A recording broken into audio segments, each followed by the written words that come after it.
My son stood up in front of my entire leadership team, in the conference room I had built with 30 years of my own work, and said the sentence that would define the rest of our relationship. Make Brianna a full partner in this company, or I'm done. I mean it, Mom. I'm done being part of this family if you can't see what she's worth. 11 people sat around that table. My CFO, my head of operations, 2 regional managers who had been with me since the company had 4 employees instead of 200. And my son, Marcus, standing now, his chair pushed back, his face flushed with the particular certainty of someone who believes he's finally saying the brave thing nobody else has been willing to say. His wife, Brianna, sat beside him, her hand resting on his arm, not pulling him down, not telling him to stop, just watching me, waiting to see what I would do. I had built Lindqvist materials from a single delivery truck and a storage unit my own father helped me rent 31 years earlier. I had raised Marcus largely alone after his father left when Marcus was 6. I had put him through business school, brought him into the company at 24, and over the past 6 years, watched him grow into someone I genuinely believed could eventually run this place better than I ever had. I had also, over the past 18 months, watched his wife position herself carefully and repeatedly for exactly this moment. I stood up. Not in anger. Not the way Marcus apparently expected, based on the way his jaw tightened when my chair scraped back against the floor.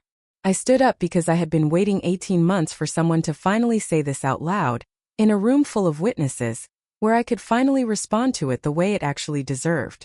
My name is Carol Lindqvist. This is the story of what happened after my son gave me an ultimatum in front of my own leadership team, and what he didn't know about the 18 months that had led to that exact moment. Subscribe right now. New story every single day. I started this company in 1995, the year after my husband left, with a single delivery truck I financed against my parents' house and a storage unit that smelled permanently of diesel and drywall dust. I was 28 years old, with a 6-year-old son and a business degree I'd finished 2 years earlier while working nights at a building supply warehouse, learning the industry from the inside before I ever attempted to build something of my own. I want to be honest about those early years because I think the texture of them matters considerably to understanding everything that came later. They were brutal in ways that don't translate easily into a tidy origin story. I drove the delivery truck myself for the first 3 years, picking Marcus up from school in work boots still covered in plaster dust, running the business's books at our kitchen table after he went to bed. By the time Marcus was 12, Lindqvist Materials had grown into a real regional supplier, serving contractors across 3 counties. By the time he was 18, we had our own warehouse facility and 22 employees. The company became, in a very real sense, the 3rd member of our small family, the thing that had absorbed every spare hour I had to give it during the years I should have perhaps been giving more of those hours directly to my son. I sent Marcus to business school specifically with the hope, never stated explicitly but always present, that he would eventually come into the company and help me build it into something larger than I could manage alone. He graduated, worked briefly at a logistics firm in another city to gain outside experience, the way I'd advised him to, and came home at 24 to join Lindqvist Materials as an operations associate. He was good. I want to say that clearly, because nothing about what follows changes the fact that Marcus has genuine talent for this industry. Over 6 years he worked his way into a real leadership position, eventually overseeing our entire Eastern region's operations, a role he handled with real competence. Then 4 years ago he met Brianna. Brianna Voss worked, when Marcus met her, as a marketing consultant for a firm that occasionally did contract work for companies in our industry. She was sharp, genuinely sharp, the kind of intelligence that shows up quickly in conversation and makes you understand why she built a successful independent consulting practice by her late 20s. I liked her initially without reservation. She was confident without being abrasive, ambitious without being obviously calculating, and she clearly made Marcus happy in ways that mattered to me considerably more than any concern about the business. They married 2 years after meeting in a ceremony I helped fund generously, genuinely glad to be welcoming someone into our small family who seemed, by every available evidence at the time, to be a good match for my son. The shift, when I look back on it now with the particular clarity that comes from understanding an ending, began gradually, almost imperceptibly, somewhere around 2 years into the marriage. Brianna closed her independent consulting practice approximately 18 months ago, citing at the time a desire to focus more directly on supporting Marcus's career and, eventually, starting a family together. I supported this transition without much skepticism. People change priorities. Marriages require adjustment. None of this seemed in isolation like anything worth particular concern. What I noticed gradually over the following months was Brianna's increasing presence within the company itself, not through any formal role, but through a steady accumulation of informal involvement that began in retrospect, almost immediately after she closed her consulting business. I want to walk through the specific pattern of Brianna's involvement, because I think the gradual nature of it matters considerably to understanding why I didn't recognize the full shape of what was happening until it had already progressed considerably. It began with marketing.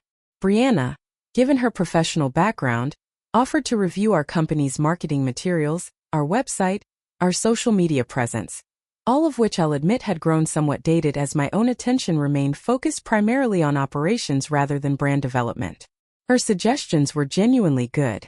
I implemented several of them, grateful for the outside perspective.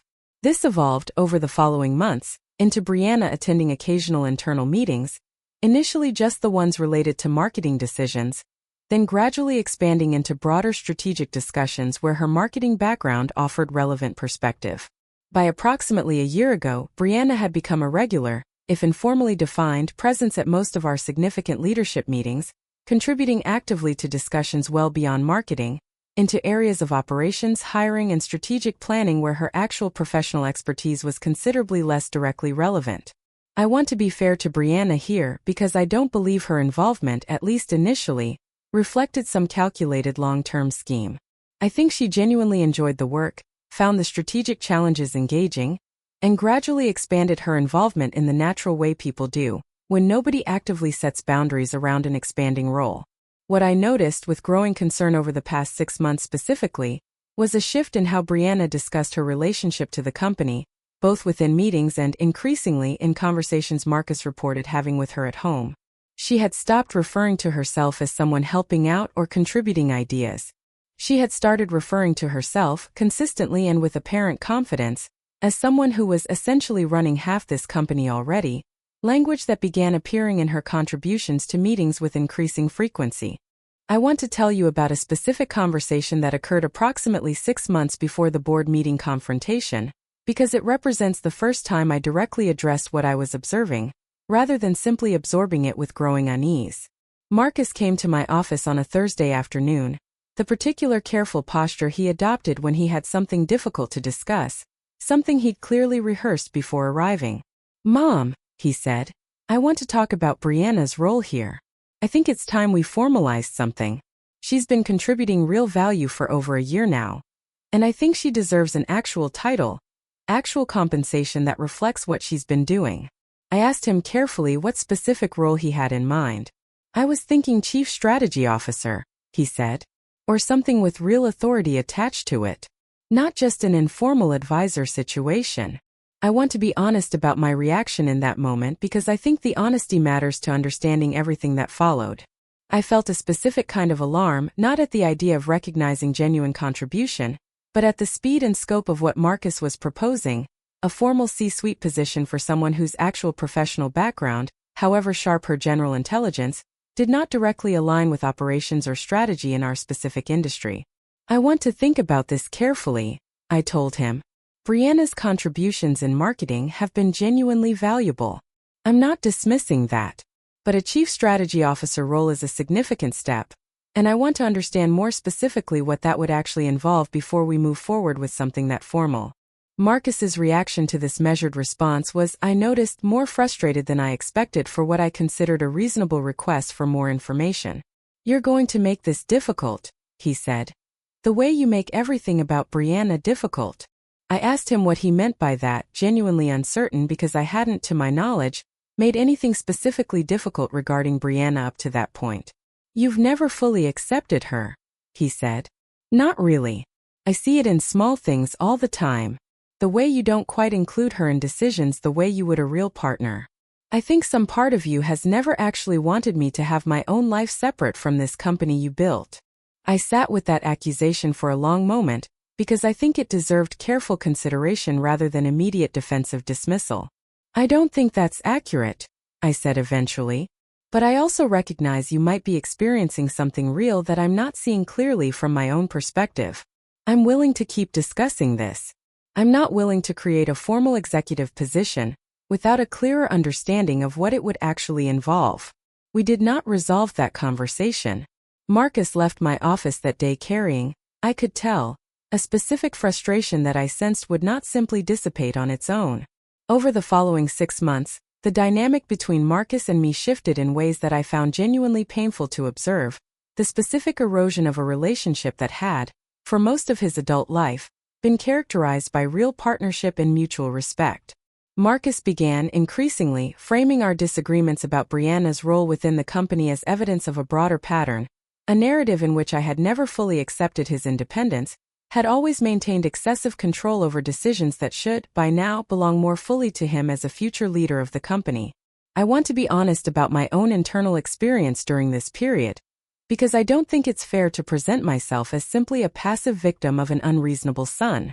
I genuinely struggled during these months with the question of how much of my resistance to Brianna's expanding role reflected legitimate business concerns versus, possibly, some deeper discomfort with watching my son's primary loyalty shift toward his marriage in ways that naturally, meant a recalibration of his relationship to me and to the company we had built together. I spoke with my own therapist extensively during this period, working through exactly this question, trying to honestly assess whether my concerns about Brianna's qualifications were substantive or whether they masked something more personal, a difficulty letting go of the singular closeness Marcus and I had shared for most of his life. What I concluded, after considerable reflection, was that both things were likely true simultaneously. I did have legitimate concerns about formalizing a significant leadership role for someone without direct relevant experience in our industry. I also separately was genuinely struggling with the broader shift in my relationship with my son, the natural and appropriate process by which his primary partnership in life had become his marriage rather than his relationship with me. Recognizing both of these truths simultaneously didn't resolve the practical question of Brianna's role within the company, but it did help me approach the ongoing conversation with more honesty about my own internal experience, rather than simply defending my position as purely about business logic when some portion of it, I recognized, carried more personal complexity than I'd initially acknowledged. Approximately 2 months before the board meeting confrontation, I learned something that fundamentally changed my understanding of what was actually happening within the marriage between Marcus and Brianna, information that arrived not through any deliberate investigation on my part, but through an ordinary conversation with my longtime CFO, a careful woman named Diane who had worked alongside me for over 20 years. Diane mentioned, in the context of an unrelated discussion about quarterly projections, that Brianna had approached her privately several weeks earlier, with specific questions about the company's ownership structure, the formal mechanisms by which equity could be transferred or distributed among family members, and the particular legal requirements for someone to be added as a formal partner with binding decision-making authority. I want to be careful about how I characterize this discovery, because I think it's important to present it accurately rather than as evidence of some clearly malicious scheme. Diane herself was careful to note that Brianna's questions, in isolation, weren't unusual for someone genuinely curious about how family businesses formally structure leadership transitions. But the timing and specificity of the questions, occurring privately, without my knowledge, and apparently without Marcus's direct involvement based on how Brianna had framed the inquiries, suggested something more deliberate than simple curiosity about general business structures. I asked Diane to share exactly what Brianna had asked. The questions, it turned out, focused specifically on the voting rights attached to different classes of ownership, the specific legal threshold at which a minority partner could meaningfully influence or block major company decisions, and the process by which an existing controlling owner, meaning me, could be legally required to dilute their ownership stake under specific circumstances.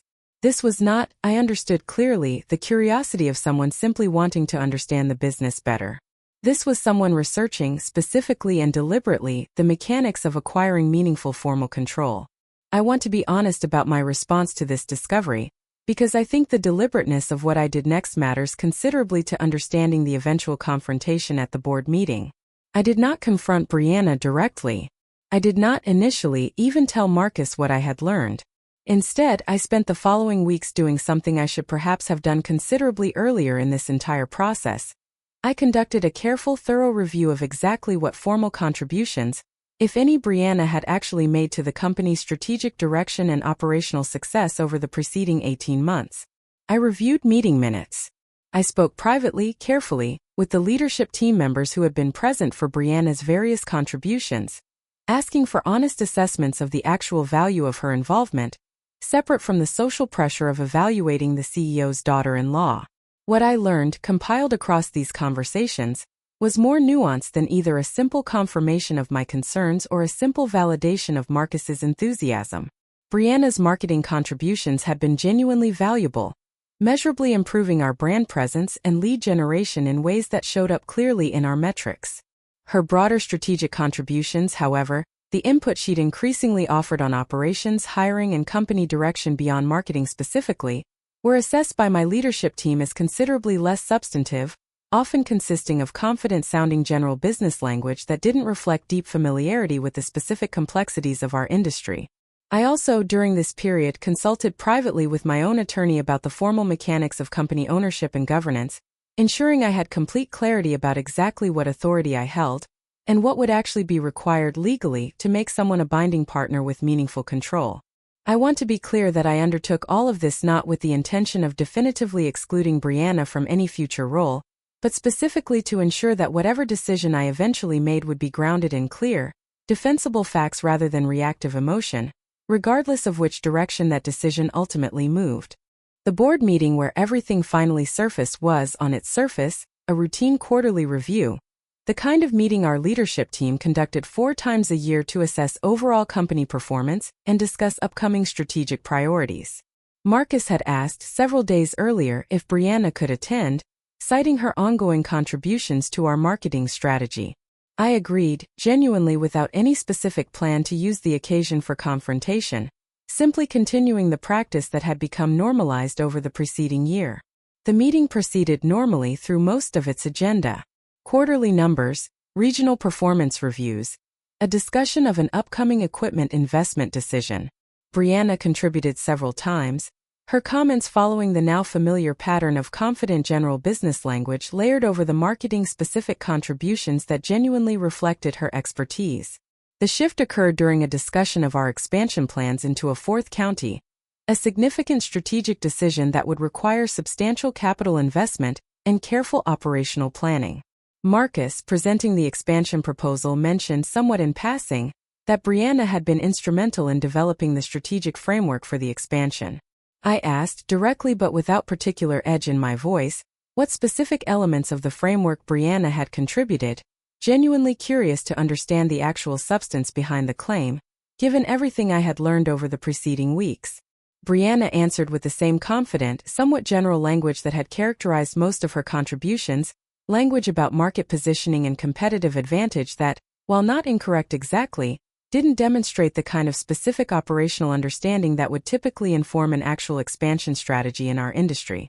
I asked a follow-up question more specific, about the projected logistics costs for the 4th county location, a detail that any genuine contributor to the strategic framework would reasonably be expected to have engaged with directly. Brianna did not have a ready answer. The silence that followed, brief but unmistakable, was the first crack in the narrative that had been building for the better part of 2 years. This was when Marcus stood up. "Why are you doing this?" Marcus said, his voice carrying an edge I had rarely heard him direct at me in front of others. "Why do you always have to undermine her like this?" I asked a direct question about a specific business detail, I said, keeping my own voice level despite the rising tension in the room. "That's not undermining anyone. That's standard due diligence for a strategic decision involving significant capital investment." "It's never just due diligence with you," Marcus said. "It's always specifically about her. You've never wanted her to have a real seat at this table, and I'm done pretending that's not what this is about." The room had gone quiet, 11 people present witnessing what had clearly transformed from a routine quarterly review into something considerably more personal. "Make her a full partner in this company," Marcus said, his voice rising further, "or I'm done. I mean it, Mom. I'm done being part of this family if you can't see what she's worth." I looked at my son, standing there with his chair pushed back, his face flushed with the particular certainty of someone who believes he's finally saying the brave, necessary thing. I looked at Brianna beside him, her hand on his arm, watching me carefully, waiting. I stood up. I'm going to answer this directly, I said. Because I think everyone in this room deserves a direct answer, including you, Marcus, and including you, Brianna. I looked at Brianna first. Your marketing contributions to this company have been genuinely valuable, I said. I want that stated clearly because it's true, and I don't want anything I say next to be heard as a dismissal of real work you've actually done. If you want a formal role specifically focused on marketing leadership, with compensation and authority that reflects that specific expertise, I am completely open to that conversation today in good faith. I paused, letting that land before continuing. What I am not willing to do under any circumstances is grant a binding ownership stake or executive authority over operations, strategy, or company direction to someone who, 18 months into increasing involvement in this business, still cannot answer a basic operational question about a strategic initiative she claims to have substantially shaped. That's not personal. That's the same standard I would apply to any leader at this table. I turned to Marcus. I know you believe I've never fully accepted Brianna, I said. I want to take that seriously rather than dismiss it, because I think there's likely some truth in it that I need to examine honestly. But I also need you to take seriously something I haven't said directly until now. I learned several weeks ago that Brianna had been asking detailed questions, privately, about the legal mechanisms required to dilute my ownership and acquire binding control of this company. Not questions about contributing more value. Questions about acquiring formal power. The room had gone completely silent. I watched Marcus's expression shift, the certainty that had carried him through his ultimatum beginning to fracture into something more uncertain. I don't know everything that conversation meant, I continued. Maybe it was simple curiosity that I'm misreading. But I'm not willing to hand over control of 31 years of work, based on an ultimatum delivered in front of my entire leadership team, without first understanding exactly what's actually been happening over these past 18 months. The board meeting ended shortly after that, the remaining agenda items postponed, everyone present understanding that whatever had just occurred required private resolution, rather than continued public discussion. Marcus did not speak to me for nearly 3 weeks following that meeting. I want to be honest about how difficult those weeks were. The genuine fear that I had permanently damaged a relationship I valued more than the company itself, regardless of how necessary I believed my response had been.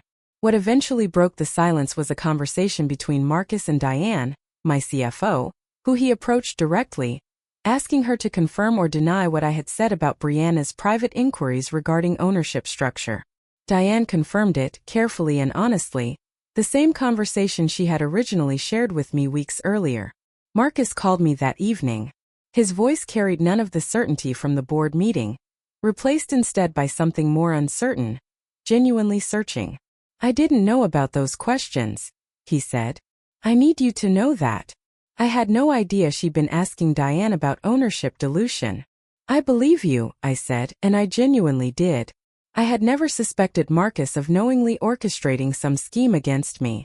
I believed, then and now, that he had been swept along by his own genuine love for his wife and his desire to see her valued, without fully examining the broader pattern of what that valuing had actually been building toward.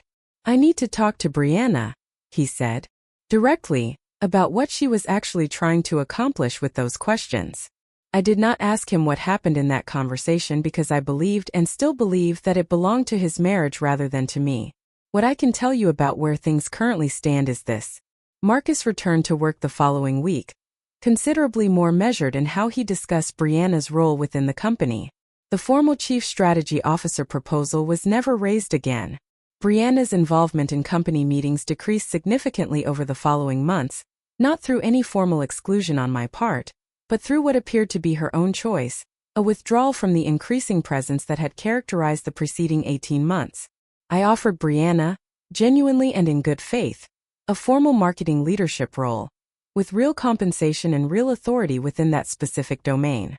She declined, choosing instead to return to independent consulting work, a decision I respected without fully understanding all the complexity behind it. My relationship with Marcus has slowly, carefully rebuilt itself over the months since that board meeting, though I would be dishonest if I claimed it has fully returned to the uncomplicated closeness that characterized most of his adult life. Something shifted permanently in that conference room, the recognition for both of us that our relationship now exists within a more complicated set of competing loyalties than either of us had fully acknowledged before. I don't regret what I said that day.